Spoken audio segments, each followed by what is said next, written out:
Në shkatruara tani. Dhe është në rënime sipër. Ajo që më vjen, kjo ka të bëjë me kujtesën, kjo ka të bëjë me politikat e kujtesës, me atë që tham. Sa din për Spaçin, sa din për Qafbarin, sa din për Borelën. Po si është pallatit, ë? Po, kufientë të dënuarit. Pallati. Po se pallati është 3 po. Tash i Biruc, okay, po varet sa veta flinin atë lloj. Sa flinin? Po sa flinin pra, edhe 30-40 janë këto kujtimet e unë kam shkuar e kam parë. Një dhomë 40 veta. Të tregoj diçka, mirë Spaçi që është bërë çik më PR dhe di sot që duan të bëjnë një muze, po jo në Spaç. 7 kilometra poshtë ku është pjesat e rruga që merr për Spaç për në Kodër, aty duan ta bëjnë muzeun e Spaçit. Po pse? Sepse do lodhen turistët shkojnë deri në sajt, në Spaç. Rruga nuk është e mirë dhe ta bëjmë më mirë këtu. Po nëse nuk shkonte sajti i memorjes, po sepse është një mënyrë aty në Spaç. Ti ke parasysh këto debatet që janë bërë minatorët e Spaçit që kërkojnë ende, ose me ngjanë çik me retrospektivën e minatorëve të burgosur në Spaç, në kamp riedukimi ka është. Kamp riedukimi, kamp, jo burg. Kamp riedukimi, ky është gabimi, po çon si ka nocione, termat. Ideja është jeta që bëhet aty të burgosur ishin kamp riedukimi, nuk është se ishin kamp shplodhje. Riedukoheshin me punë, me kalitje dhe po Qafbari. Po, është i rënuar. Do të shkosh në Qafbar, unë kam çuar studentët në Qafbari. I kam çuar në Qafbari. Edhe këtu i ke çuar? Po, këtu disa herë. Në kapin e Tepelenës. I kam çuar studentët në Qafbari, ishin vjet. Si mund mos rëni historinë edhe pa i çuar? Pa aq më tepër. Janë studentë historisë dhe kemi çuar me një mbështetje të OSBE-s dhe më propozuan Spaçin. I thash, në Spaç kemi shkuar, është mirë të shkojmë Qafbari se nuk e njohim.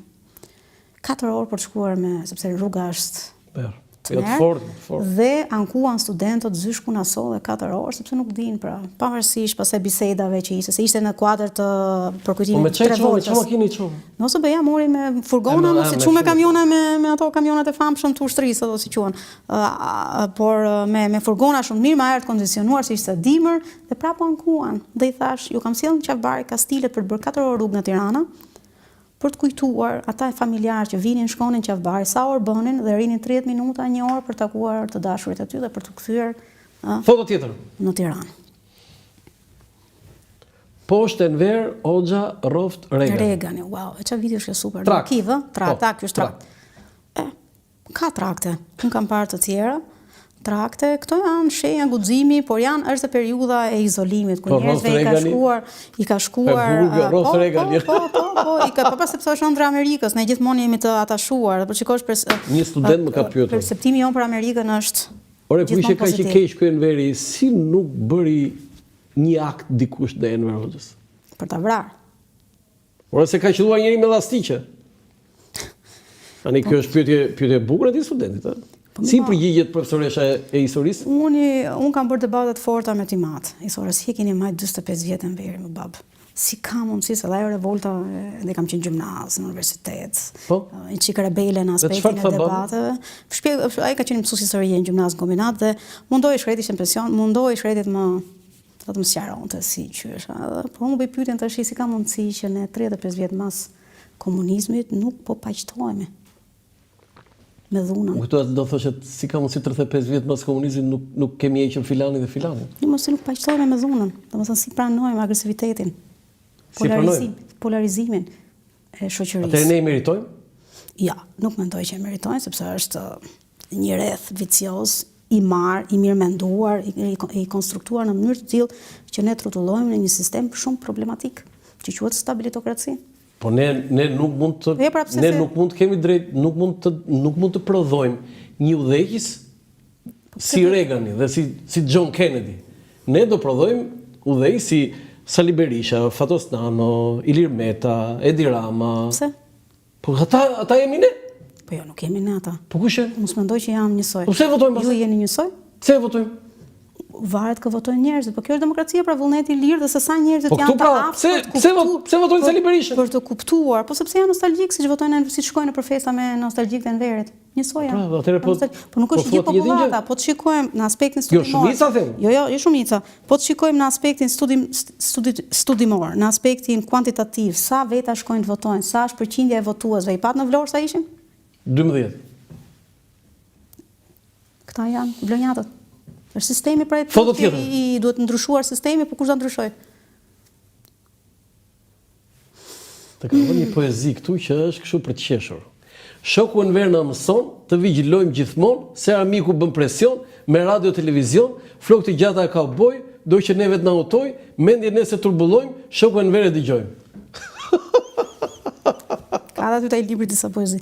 Më kjo është ajo si në Rinas që i prisnin flok të gjata turistëve, ka një reportazh fantastik të futbollistëve Beckenbauer ka një reportazh fantastik a suedeze daneze e kam gjetur në arkiv, pastaj gjeta edhe në media, është fantastik dhe me ngjyra. Francez mos gaboj. Jo, danez ose suedez, më duket se është danez. Më kujtove danez. Në gazetën më të madhe të Danimarkës, zysh po ta them se kam se harroj, ajo që u doq që parasysh që pati atë të karikaturave të Muhamedit. Mbas se unë kam pas fatin të shkoj atje dhe nuk kisha mundësi, kam qenë me Lut Dervishin, arkivi i asaj gazete me foto nga Shqipëria ishte i jashtëzakonshëm. Po kam përshtypjen. Unë vetëm i kam parë, se s'meja do të vinë avion. Në arkiv të shtetit është ky reportazh dhe me raportet që bëhen Enver Hoxhës, jo, gazeta. Edhe përkthyer në shqip, më duket se është ndanim, prandet e daneze. Unë kam të shqip. Dhe çfarë thosh atje? Dhe atje thoshte pikërisht për këtë gjë, domethënë prera flokëve, njeriu i ri, kalitja, ai konformiteti, korniza e diktaturës. Flokë të gjata e kauboj, do që ne vetë na utoj. Po. Armiku po është periudha që. Po pse të na sulmonin me i tha? Njerëz mezi dëgjonim çeftas italianin, Canzonisimën, qoftë edhe hit paradin e Jugosllavit, Podgoricës apo qoftë Titogradit apo qoftë edhe të Sanremon, Beatlesat. Për shembull Spartak Ngjela te libri vet që ka në mënyrë fantastike të shpjeguar. Ata bunkerë tha nipi gjyshin. O gjyshi tha pse I kemi këta bunkerët ne? Që mos na sulmojnë. Po kush na sulmojnë? Amerikani. Po pse të na sulmojnë, tha? Që mos na vjedhi, tha. Jo, na sulmojnë që të na vjedhi këtë që po ndërtojmë ne dhe ata se ndërtojnë dot. Kjo është skizofrenia apo është sistem? Po tjetër. Kjo është pjesë e çmendurisë totalitarizmit. E ka ndashur, ë? Emancipimi.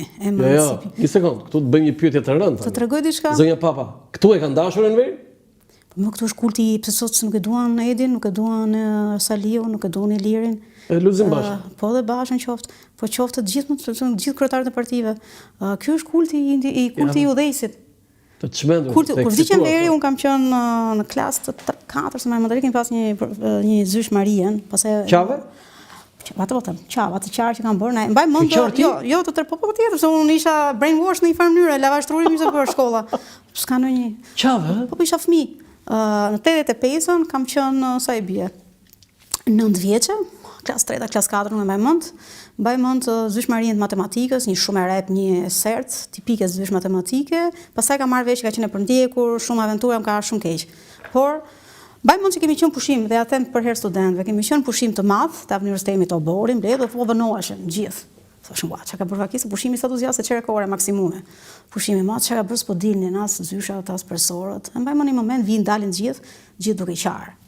Edhe ajo ndjesia parë ka qenë kush ka vdek. Po s'më shkojmë as Enveri as një as kishte lidhje si një fëmijë 9 vjeçar. Dhe kur shohëm mendja parë ishte mos ka vdek drejtoresha, se s'ka mundsi gjithë ajo qarë. Kur shohëm del drejtoresha, thash, çika gjallë, na fusin klasë, vjen një pioner I klasave 8 vjeçarës dhe na vën një shiri të zezë të Enverit. Të gjithë fëmijët pikëlluar, të gjithë atmosfera në shkollë e tillë, shkojnë në shtëpi, e pikëlluar me autobus, siç ishte, shkojnë në shtëpi dhe shofti me mëdhet I mat as qanin asgjë. Edhe mblodhen. Jo. E pastaj fillon, aty kuptova, aty dhe te pashka, mënyra se si festoi pashka në shtëpinë time. Domethënë aty kuptova, ai janë ato shkëndijat e parë, krisjet e parë të një mozaiku ideal. Idilik pak do thoja, por sepse unë patjetër fëmijë fatos pioner, yll fatos pioner e Enverit deri te rinia. Xhaxhi Enver. Xhaxhi Enver. Do kemi një ndërprerje publicitare të shkurtër dhe kthehemi sërish me fotot me vërtet shumë interesante komentet që ju keni bërë.